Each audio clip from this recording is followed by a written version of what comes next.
Hello friends, welcome back to my new blog. তো আজকে আমরা যাচ্ছি একটা খুব সুন্দরই জায়গা। তো যারা যারা গিয়েছে আগে তারা নিশ্চয়ই বুঝতে পারবে।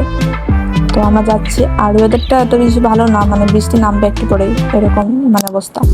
তো আমরা ইচ্ছে করেই বৃষ্টির দিনে বেরিয়েছি, মানে কি হয় তা দেখার জন্য। তো চলো, আর পুরো ভিডিওটা দেখবে, স্কিপ করবে না প্লিজ, কারণ স্কিপ করলে মিস করে যাবে একদম সুন্দর জায়গাটা।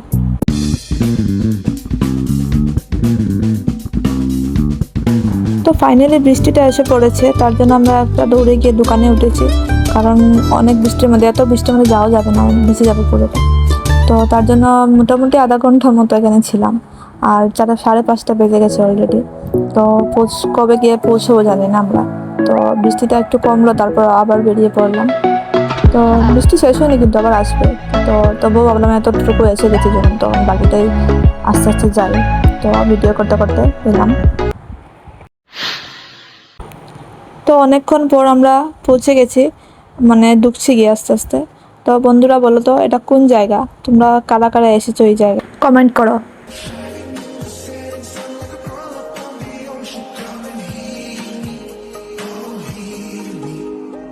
वैसे तो मन मेरा पहले भी रातों में अक्सर ही चाहत के हाँ सपने संजोता था।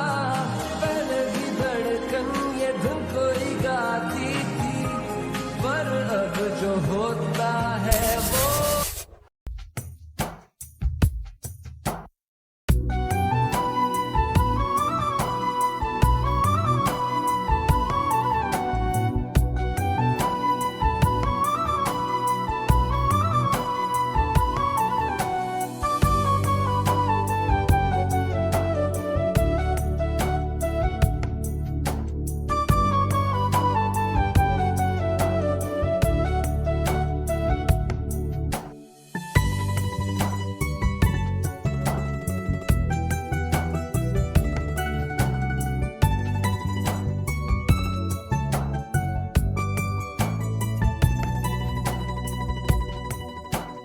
তো বন্ধুরা, কত সুন্দর না জায়গাটা? তো কমেন্টে বলো এটা কোন জায়গা। আর সত্যি মনটা একদম ভরে গেছে, এত সুন্দর জায়গা, আর চারিদিকে এত গাছপালা, মানে খুব শান্তি পেয়েছি। তো অনেক ঘোরাঘুরি হলো, তো জায়গাটা কীরকম লেগেছে তোমরা একটু কমেন্টে বলবে। আর যেহেতু রাস্তাটা ফাঁকা, একটু ভয় ভয় করছে, তো তার জন্য বললাম ওকে ব্যাক করে যেতে, কারণ আর যাবো না, অনেকটাই ঘোরা হয়ে গেল। এবার জায়গাটা শুধু জঙ্গল আর জঙ্গল, তাই জন্য আর এগোলাম না। তো ঘুরে গেলাম আবার। তো কীরকম লেগেছে জায়গাটা কমেন্টে বলবে।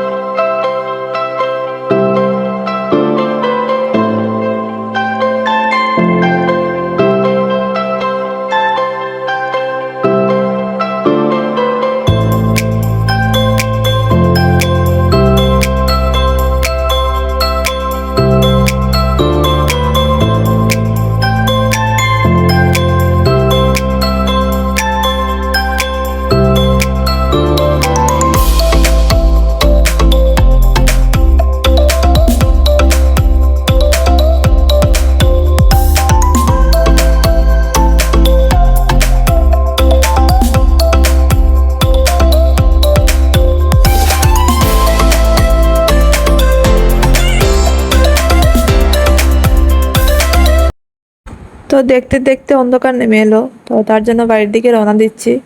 আর খুবই অন্ধকার হয়ে গেছে, মানে কোনো লাইট নেই, বাড়িঘর নেই, তার জন্য কোনো আলো নেই, দেখতেই তো পারছো। মানে খুব ভয় করছে, গাটা কেমন শিরশির করছে।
অনেক ক্লান্ত হয়ে গেছি, কারণ বাড়িতেও চলে এসেছি। আর এই দেখো কাপড়গুলো মেলে দিয়েছি, কারণ আজকে বৃষ্টির জন্য শুকোতে পারিনি, তো পুরো ঘরে একদম ভরিয়ে দিয়েছে কাপড়গুলো।